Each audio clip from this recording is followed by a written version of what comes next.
Ryan Coogler has done it again. Of course he did. He has done it again. He is the You know what I'm saying? Yeah, he did it again. We're reviewing Sinners. Okay, here we go with Ryan Coogler being the phenom that he is. And let me tell you what I like most about him. He didn't change the way he dressed. He didn't change the way he talked. He didn't change any of that. And he's still a bomb-ass director. He is so handling it.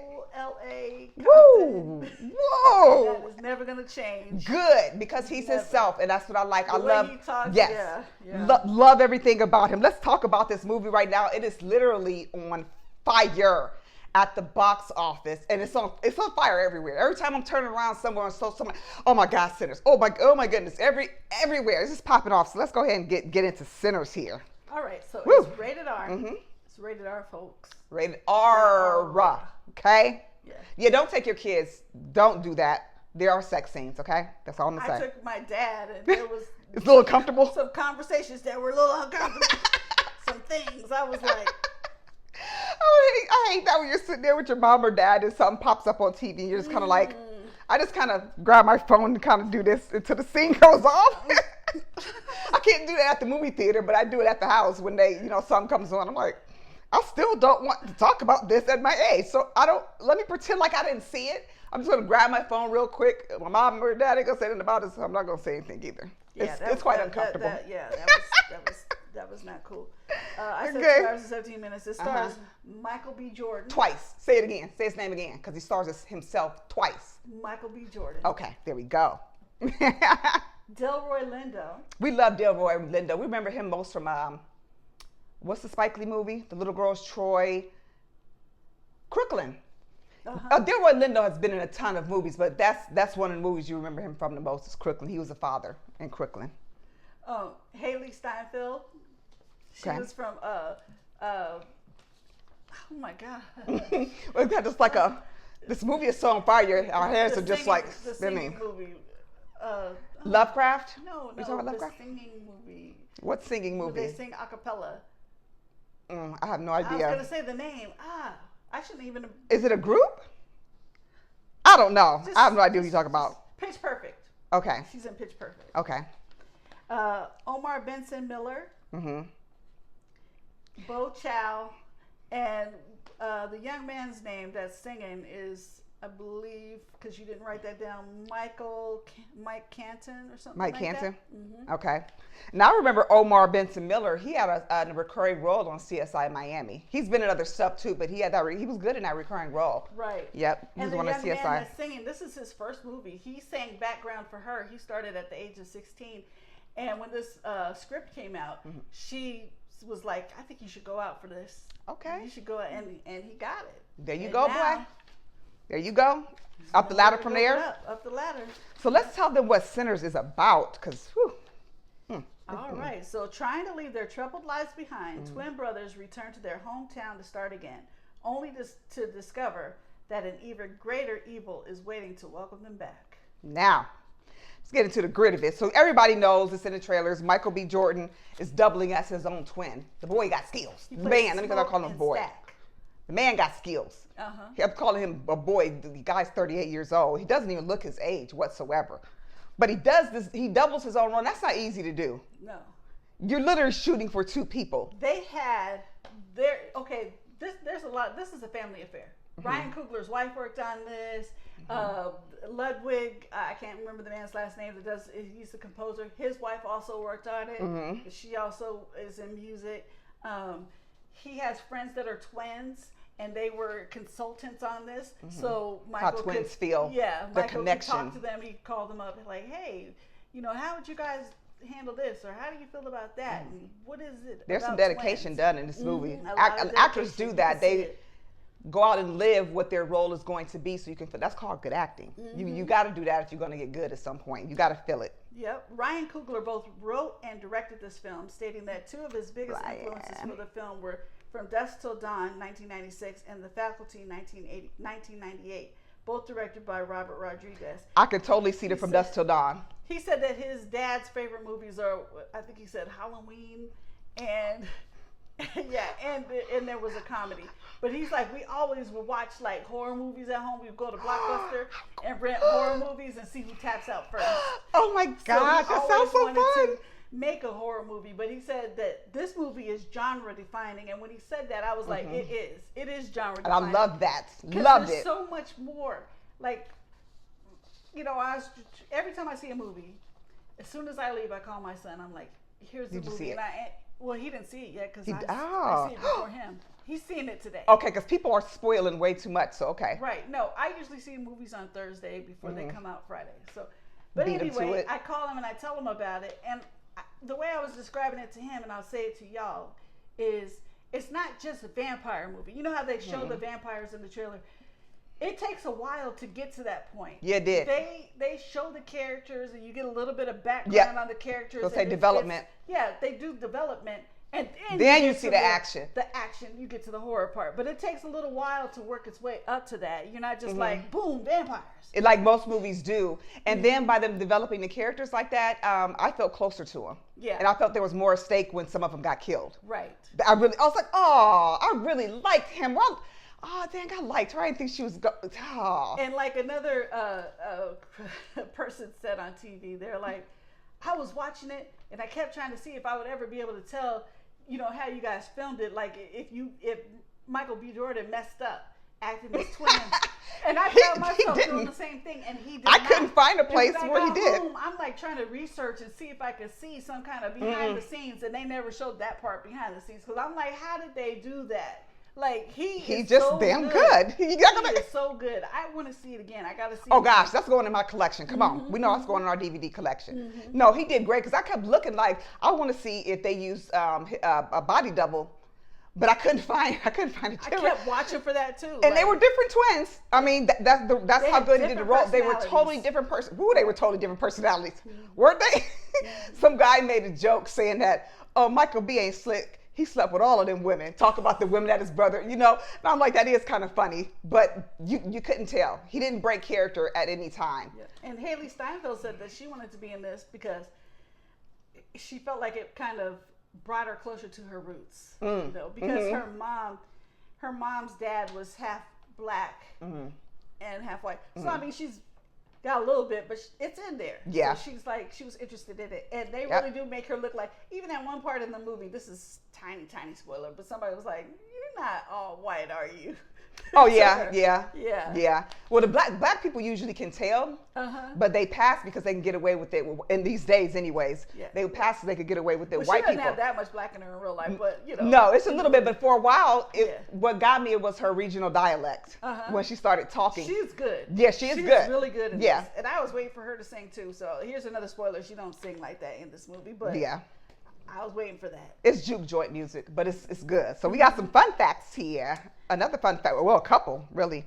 Okay. Yeah, Coogler also revealed that this film was inspired by his late uncle James, who lived in Mississippi, where the film is set during the 1930s. Yes. His uncle died while he was making Creed that came out in 2015, leaving him with several memories of his Mississippi upbringing that helped him craft the story, including his love for this type of blues music that features prominently in the movie.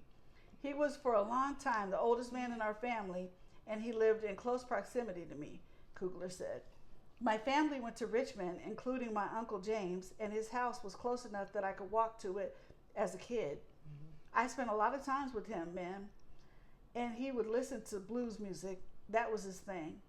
He didn't watch movies. He listened to blues vinyls and listened to the San Francisco Giants on the radio. He drank Old Taylor whiskey. That was his thing. And I associated that music with him, which was like, it's old black man music.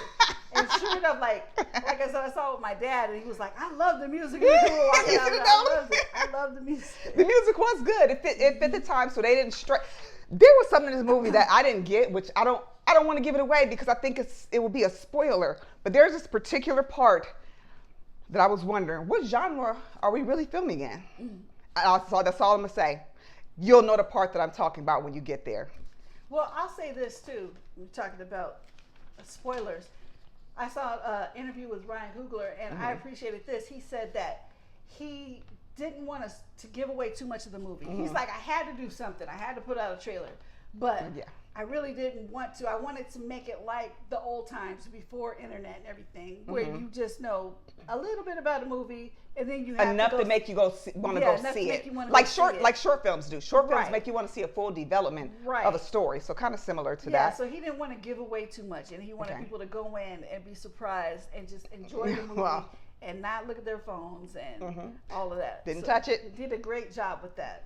And he also, No, it's good. I pulled up Instagram, and he had like a 10-minute thing, but it was fascinating. Even people in the comments were like, I can't even believe I watched the whole 10 minutes of that. Where he described the type of film that he used. He used large format film, which is used for like IMAX and stuff, which is why he keeps saying, see it in a large format theater. Like it IMAX. was meant for that. It's meant for that. And he shows the differences. He has the film showing in the background, a little part of it, and he's like, this is what we used to film on 35 millimeter, and this is 60 millimeter, which is the same type of film, but it's just a little wider. And then he goes through like 5 film strips to the largest one, and this is the first film that was filmed entirely on that large format film.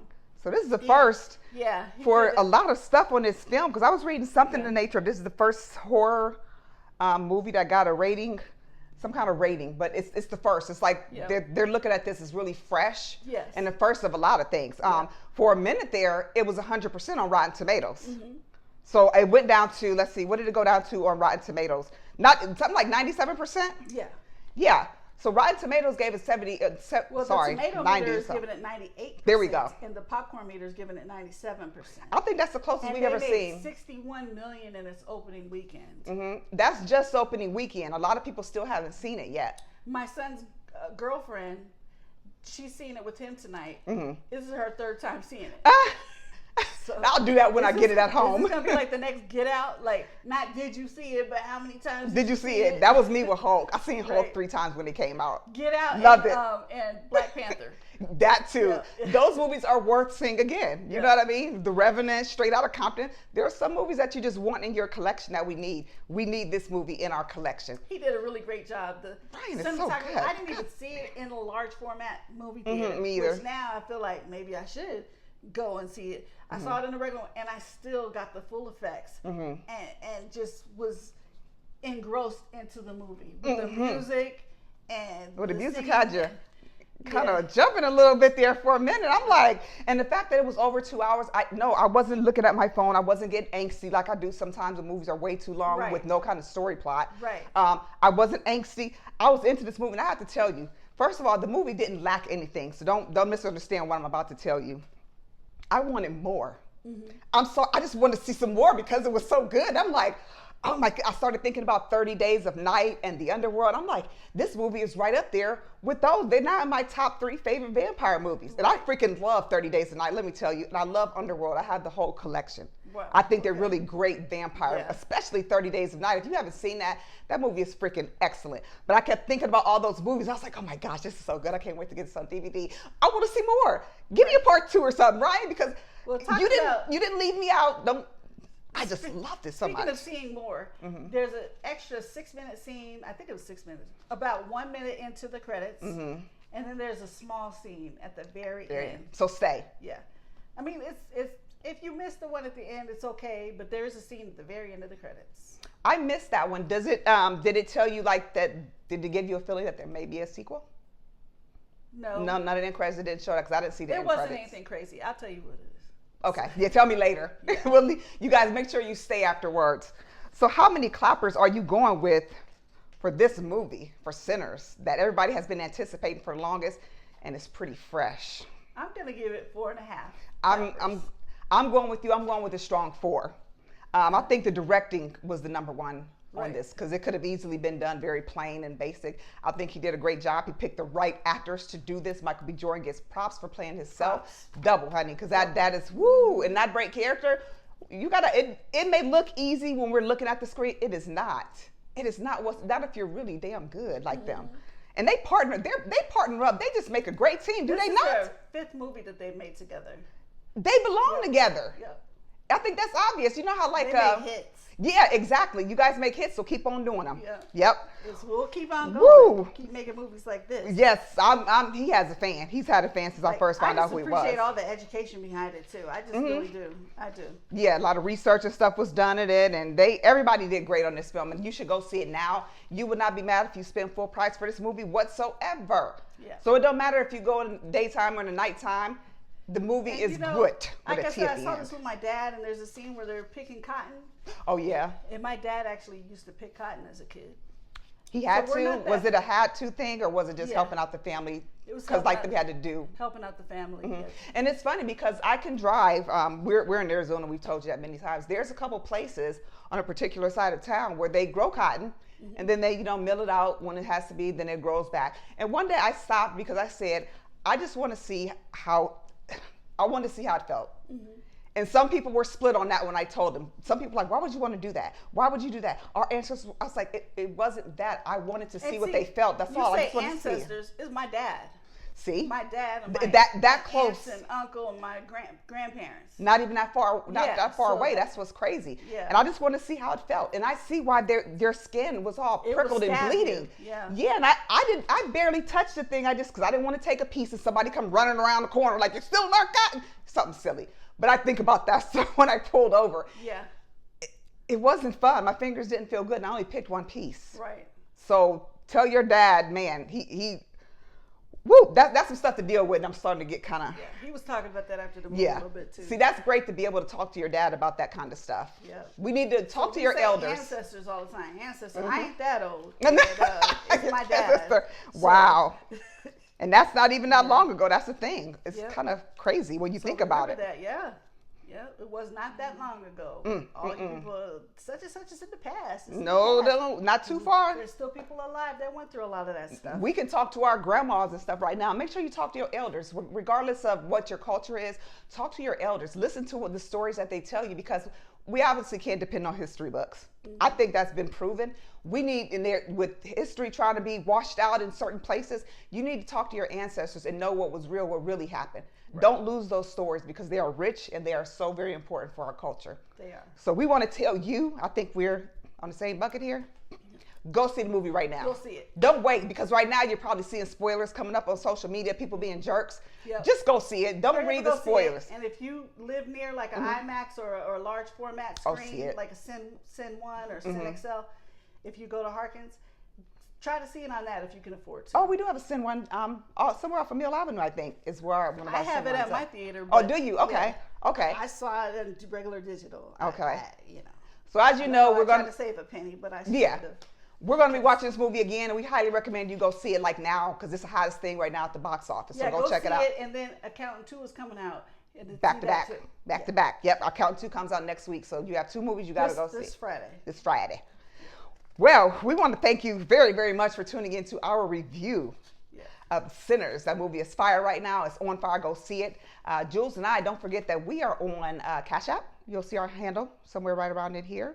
We're also on Facebook, YouTube, and Instagram. Don't forget to like, subscribe, follow, chat with us, request movies. We take requests. Doesn't matter what genre it is. We'll shout you out on the show. Let us know what you want to see, because we do this for you, right? We do this for you. We're trying to save you money, let you know what movies are about. Do you want to waste your time at home watching them or go to the theater? We're going to let you know all that. We're going to keep it real. That's why we call it Gotta Be Real, right? All right. Well, thank you very much for tuning in to Sinners, and we will see you back here for our next review. See you later. Bye-bye. Bye-bye.